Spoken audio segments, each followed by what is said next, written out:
There's a specific sound a judge's gavel makes when it ruins 3 lives at once. A sharp crack. Final. Irreversible. I heard that sound on September 14, 2023. The day I walked into a courtroom, looked my daughter in the eye, and destroyed her. My name is Diane Washington. I'm 68 years old. I'm a real estate developer from Chicago. And for 18 months, I pretended to have dementia while my family tried to steal my $3 million estate. They thought I was confused, forgetful, an easy target. They were wrong. This is the story of the longest con I ever pulled, the most expensive lesson my daughter ever learned, and the sweetest revenge I've ever tasted. And I'm going to tell you exactly how I did it. Let me start at the beginning. I was born in 1955 in the south side of Chicago. My parents were sharecroppers who moved north during the Great Migration. We had nothing, less than nothing. When I was 19,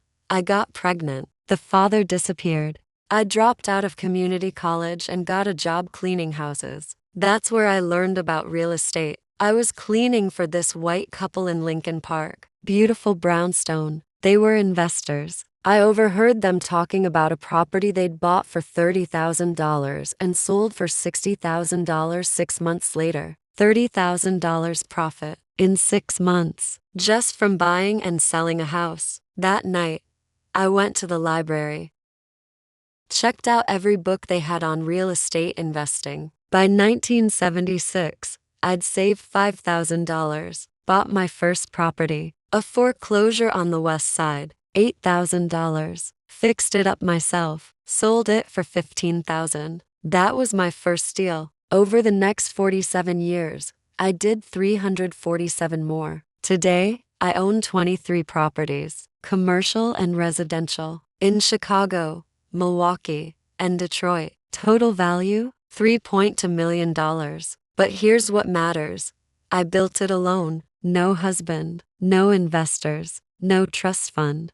Just me, a black woman, starting with nothing. My daughter, Renee, grew up watching this. She saw me work 80-hour weeks. She saw me fix toilets at a M. She saw me miss her school plays because I was closing deals. But she also saw me pay for her private school, her college at Northwestern, her wedding, her down payment on a house. I gave her everything I never had, and she gave me attitude. Renee is 43 now. She works in marketing, makes about $85,000 a year. Decent money, but not enough for the lifestyle she wants. She's married to Marcus. He's fine, an accountant, makes about the same as her. Together, they have 2 kids, my grandchildren. Tyler is 19, in college. Jessica is 16, in high school. On paper, they're doing well. Upper middle class, nice house in Evanston, 2 cars, annual vacation to Florida. But here's what I noticed over the years. Renee was always looking at what other people had. Her friends with bigger houses, her coworkers with nicer cars, her neighbors with better vacations. And she started looking at me differently, not as her mother, as her inheritance. The shift happened about 3 years ago. I was 65, still working, still managing my properties, still sharp as ever. But Renee started suggesting things. Mom, maybe you should think about retiring. Mom, these stairs are getting hard for you, right? Mom, did you forget we had dinner plans last week? I hadn't forgotten dinner. She had told me the wrong date, but she gasped, put her hand on my shoulder, said, "Oh, Mom, it's okay. These things happen at your age." At first, I thought she was just being overprotective, annoying, but well-meaning. Then the suggestions got more specific. Mom, you should set up a power of attorney, just in case. Mom, have you thought about putting the properties in a trust for tax purposes? Mom, I found this great assisted living facility just to look at for the future. Assisted living. I was 65. I ran a $3 million real estate portfolio. I did my own taxes. I drove myself everywhere. But my daughter thought I needed assisted living. That's when I knew something was wrong. The truth came out on a Tuesday in March. 2 years ago, Renee had come over for lunch. She left her phone on my kitchen counter while she went to the bathroom. It buzzed. A text message from Marcus. I wasn't trying to snoop, but the preview showed on the screen. Did you talk to the lawyer yet about getting her declared incompetent? Incompetent. My hands started shaking. I picked up the phone, unlocked it. She'd never changed her password from the one I'd set up for her years ago. I scrolled through the messages. 3 months of texts between Renee, Marcus, and my grandchildren Tyler and Jessica. Grandma's definitely losing it. She asked me the same question twice yesterday. Mom forgot to pay her water bill. Got a shut-off notice. We need to act soon before she does something stupid with the properties. And then the worst one. From Renee to Marcus. Once we get power of attorney, we can start liquidating the properties, pay off our mortgage, get Tyler through college without loans, finally take that trip to Italy.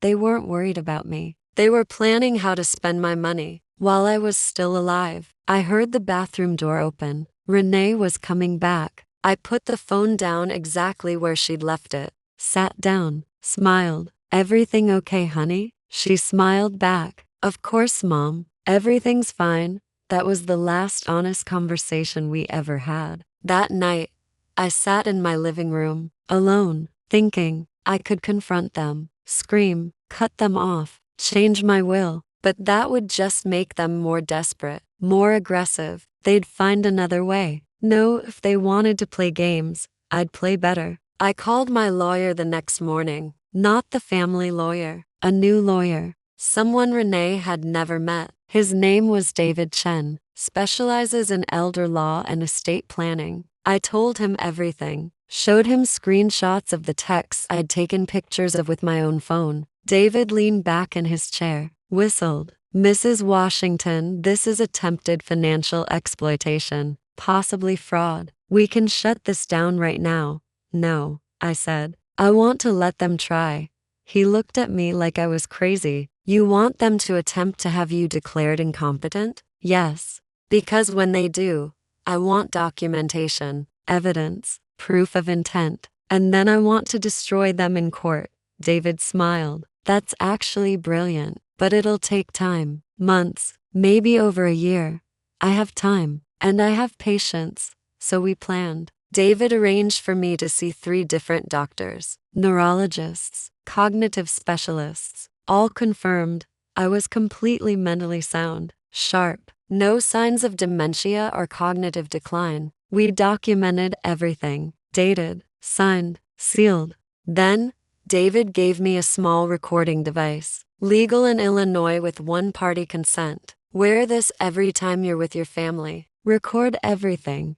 And then I became the performance of my life. For 18 months, I pretended to be the confused old woman they wanted me to be. I started small, forgetting names. What was your friend's name again? The one you mentioned last week? Asking questions twice. Sorry, honey. Did you already tell me this? Losing my keys. Leaving the stove on. Small things. Believable things. Renee ate it up. Within 2 weeks, she was telling everyone. Her friends, her coworkers, my neighbors. Mom's really starting to decline. It's so hard to watch. Meanwhile, I was recording every word. After a month, Renee brought it up directly. Mom, Marcus and I have been talking. We think it might be time to consider making some arrangements, legal arrangements, to protect your assets. I blinked at her, slow, confused.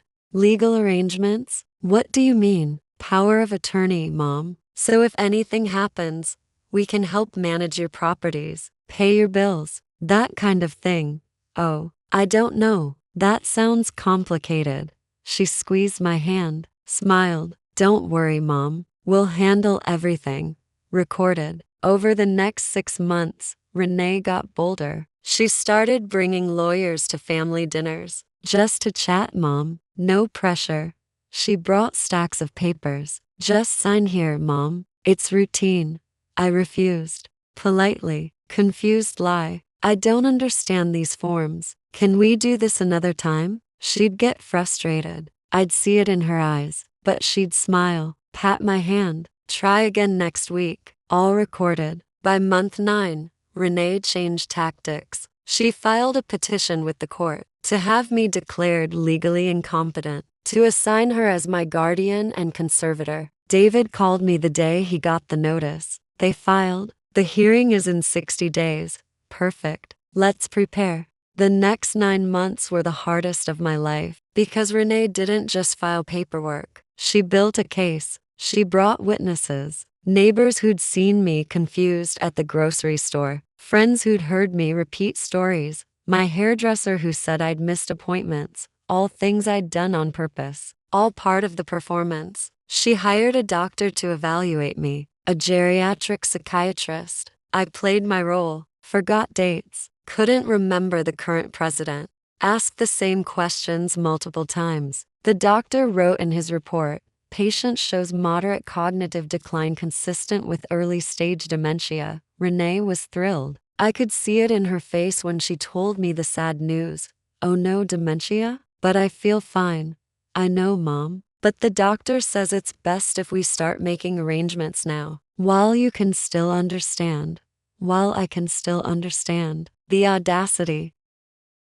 But here's what Renee didn't know. David had arranged for me to be evaluated by 3 other doctors, top neurologists in Chicago, all done privately, all confirming, perfectly healthy. We had proof that I was faking it, but we needed more. We needed proof of why they were doing this. So I kept playing along. And then, month 15, I got the proof I needed. Renee and Marcus came over for Thanksgiving, November 2022. The whole family, Tyler, Jessica, even Marcus's brother. I played the confused grandmother, mixed up names, asked what year it was, told a story I'd already told them at dinner last month. After dinner, I said I was tired, went to nap in my bedroom, but I didn't nap. I sat in the hallway, with my recording device, listening. They thought I couldn't hear them. Renee spoke first. Did you see her tonight? She's getting worse. Asked me 3 times what time dinner was.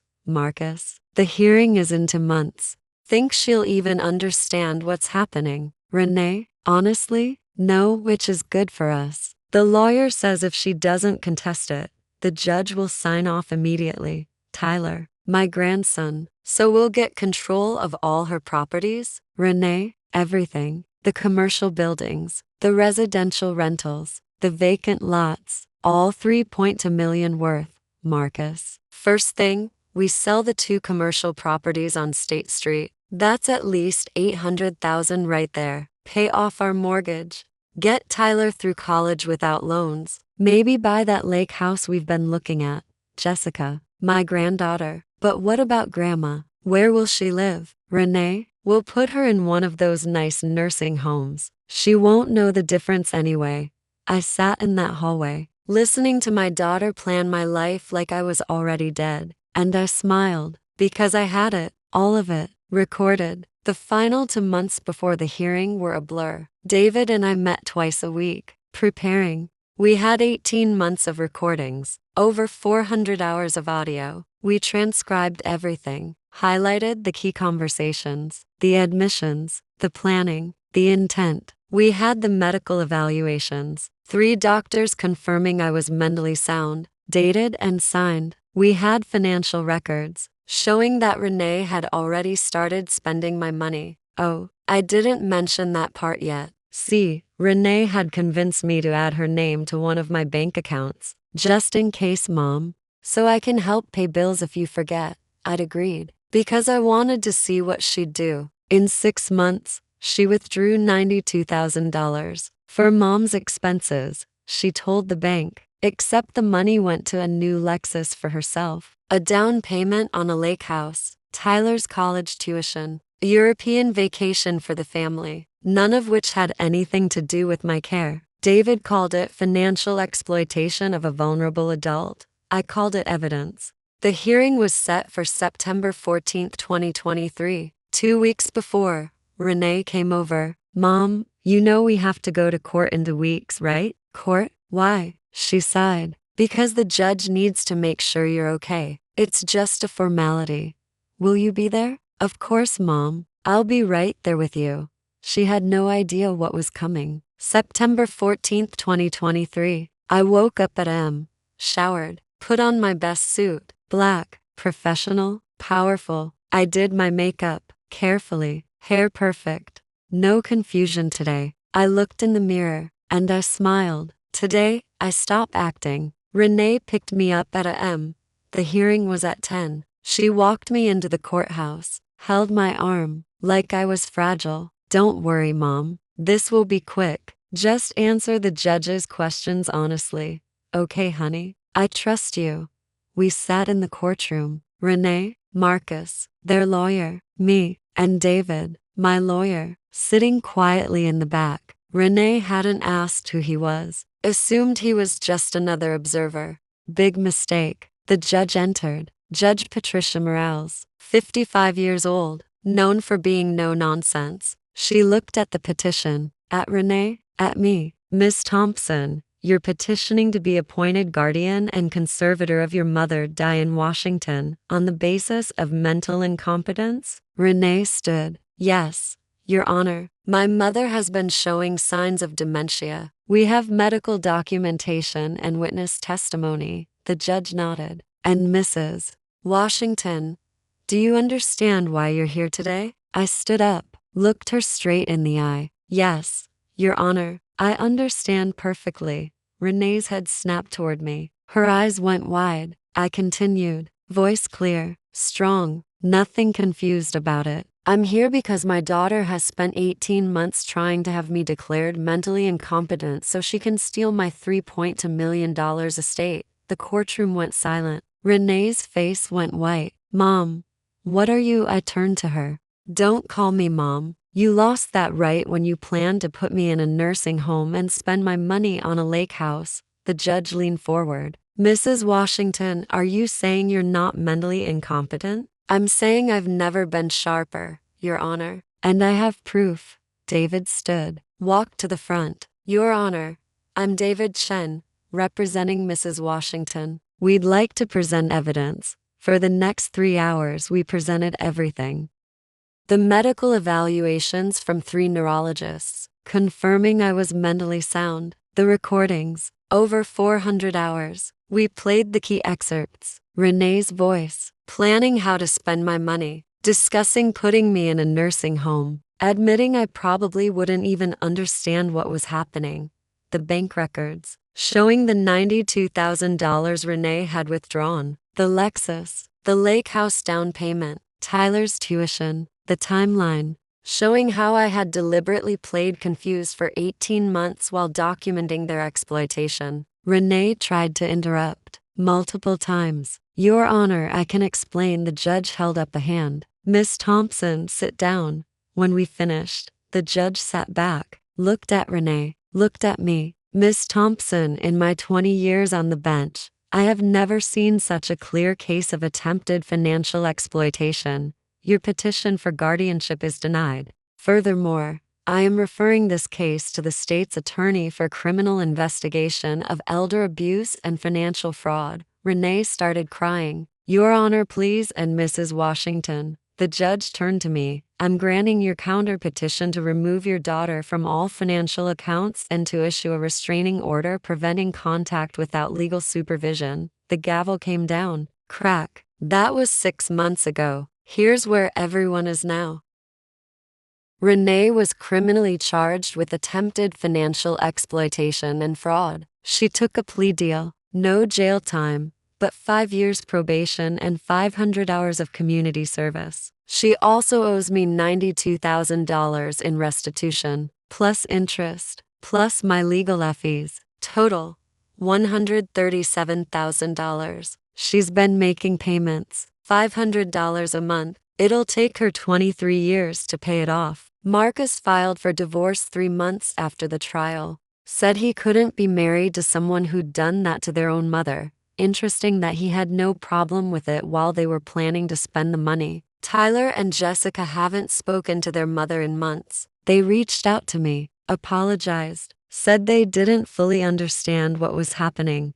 I believe Tyler. He was young, stupid, but not malicious. Jessica? I'm not sure yet. Time will tell. As for me, I still own all 23 properties. all $3.2 million worth. I updated my will. Renee gets nothing. Zero. Her name has been removed from everything. Tyler and Jessica will split 40% of my estate when I die. If they prove they can manage money responsibly, the other 60%? Going to a scholarship fund for Black women studying real estate. Renee sends me emails sometimes. Long, apologetic. I was stressed. I made a mistake. Can we please talk? I delete them without reading. Because here's what people don't understand about betrayal. It's not what you did. It's what you planned. Renee didn't steal from me in a moment of desperation. She planned it for months. Calculated, deliberate, methodical. She looked at her own mother and saw dollar signs. So no, I will not forgive her. I will not give her another chance.